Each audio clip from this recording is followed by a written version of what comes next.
Microcosm and its object of ideation. Today's discourse is microcosm and its object of ideation. The microcosm is a macro-psychic connection, and as such all the attributions of macrocosm. All the rules of macrocosm are present in the microcosm also, but in a miniature form. By nature, the microcosm is an objectivated counterpart of the macrocosm, and it, being within the infinite scope of macrocosm, goes on moving and moving. The path is of infinite length. It will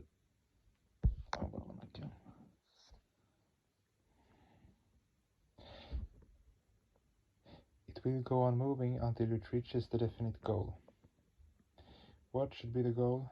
One of the psychic rules is that any object takes the form of its goal, i.e. it is transmuted into its object. So the object of ideation for the microcosm is to be selected very carefully. Now let us see what should be the object of ideation. First of all, take the case of the tempus. The tempus eternal. What is it? It is a psychic measurement of the motivity of action. Now, can it be the object of ideation? It cannot be the object of ideation, because the first thing is, it is psychic measurement. For psychic measurement, there must be a psychic body, i.e. the unit psychic body. And when the unit psychic body measures it, it cannot be the supreme entity. Hence, it cannot be the object of ideation. The second thing is, psychic mobility means a change of space. The entity that requires a psychic change of place or change of space cannot be the supreme entity. For this reason also, the tempus eternal cannot be your object of ideation. The third thing is, this measurement is dependent on the mobility or motivity of action. What is motivity or mobility? It is also based on the change of a physical place or space. When this physical world was first created, then the measurement of action was done by the psychic body of the macrocosm. So the fact is that the entity whose very existence depends upon these physical or psychophysical factors cannot be the supreme entity. So here we see that the tempus eternal cannot be our goal. It is not something psychic, it is not even something abstract. It is something cruder than human beings. Human beings are the creators of this entity. Hence, it is not our object of ideation. It cannot be our object of meditation. Hence, it cannot be our object of adoration or exaltation. Then take the case of nature. There were some persons in the past who were worshippers of nature, worshipping trees or sky. Can nature be the object of ideation? No, certainly not. What is nature? Nature is the name of a particular style, according to which the operative principle functions. It is simply a style. That style cannot be the object of meditation or ideation. And the second thing is, as nature is nothing but a style, if that style becomes the object, then that very entity will be converted into a style only. It is a foolish idea. So such nature worshippers may be learned scholars, but actually they are in fool's paradise. Nature cannot be your object of ideation. The third is fate. There are many people who are fatalists. They are worshippers of fate. A fatalist means a worshipper of fate, a worshipper of fortune or fate. They are worse than nature worshippers. What is fate? There is nothing such as fate in this universe. So far as the philosophy is concerned, there cannot be anything called fate. What is fate? Everyone has to undergo the reaction of his or her past actions, the reaction of the original action. Suppose your finger comes in contact with fire. You will feel pain. You will have to suffer. But at that moment one will say that because your finger came in contact with fire, that's why you're suffering. But when the reaction takes place after a long gap, and when the original action is not known or has been forgotten, or when the original action took place in another past life and you do not know what was the original action, in that case you say it is fate, it is fate. But actually there is no fate. What you call fate is actually the reaction of our past actions. In Sanskrit it is called samskara, in Latin reactive momenta. So the third thing is, fate cannot be the object of ideation. Fate is simply the reaction of the original action. So when there is no original action, there cannot be any reaction. The reaction is a creation of your own action. When the reaction is a creation of your own action, you are the creator of the action. So how can the reaction be your object of ideation? No, a person must not be a fatalist, a fate worshipper. A person must be bold and bravely face all troubles, all consequences. No one should be a fatalist, so fate cannot be the object of meditation. Fight against fate. Then some people say that these are his accidental creations. This universe is an accidental creation. That accident is the root cause of this creation. Accident is the supreme, because it has created the world, and so accident should be the object of ideation. It is also a foolish idea. What is accident? There is nothing such as accident. Everything is incident.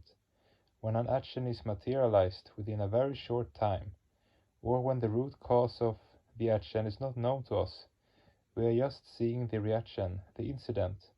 When the causal side of the incident is not known to us, or when the causal side is translated into action in a very short time, we say it is an accident, but actually nothing is accidental. Everything is incidental.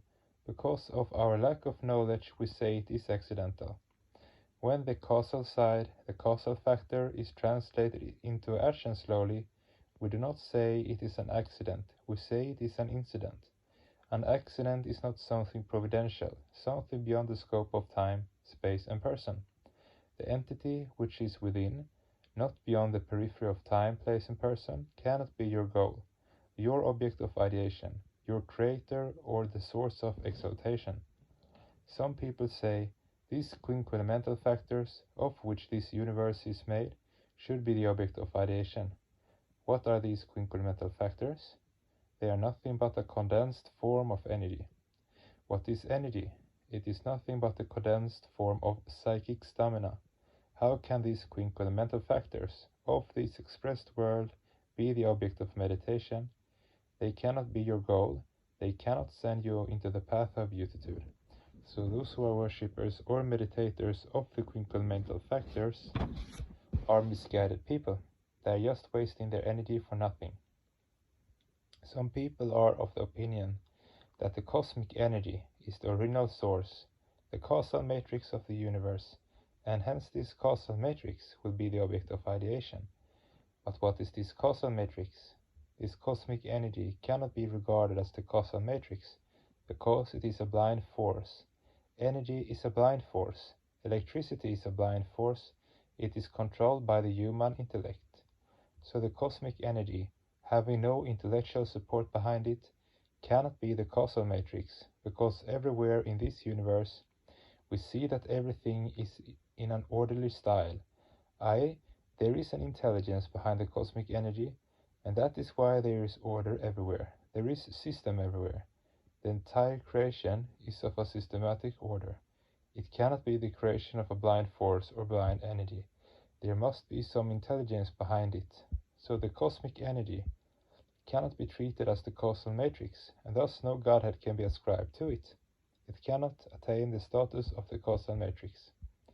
Some people are of the opinion that there is soul, there is spirit in each and every structure, and that spirit is the goal of our life. You see, there are so many spirits and souls associated with so many microcosms, but they have to function under certain limitations. They cannot go beyond the arena of the microcosms. An object, or rather an entity, having such a limited scope like the unit spirit or unit cognitive faculty, cannot be your object of ideation, cannot be the supreme creator. Who should be your object of ideation? Who is the faculty that created you, feeds you, and takes you on his lap when the proper time comes? He is the cognitive force behind the cosmic energy. He controls the cosmic energy with his intellectual and intuitional power. He is the Paramapurusha, and actually he is the causal matrix, and so he should be your only object of ideation, your only object of meditation. He is the Supreme Father. There is no other alternative but to move along his path. He knoweth all. Be one with him. Now from the very start of your life, in the distant past, and up to the final culmination of all your movements and marches, you are with him. You will be with him, and under no circumstances can you be away from him. So he, the Paramapurusha, is the only object of ideation. The root meaning of the term Baba is the dearest one, or nearest one. As he is the Supreme Father, the Paramapurusha, he is Baba of the entire creation. And because you are the created beings, you are his loving children, you are also his Baba, because Baba means nearest and dearest one. As he is your only object of ideation, as his name is the only projection of your microcosmic entity, only thought projection, only introversial projection, extraversial projection, so his name should be always with you, in your mind, in your tongue, in your vocal cord, everywhere. And I feel, and I also realize, and that is why I say, when his devotees, his children, sing Baba Nam Kevalam, he also sings Baba Nam Kevalam. Kalyana Mastu, let there be welfare. 12th May 1979, DMC in Fiche, Switzerland.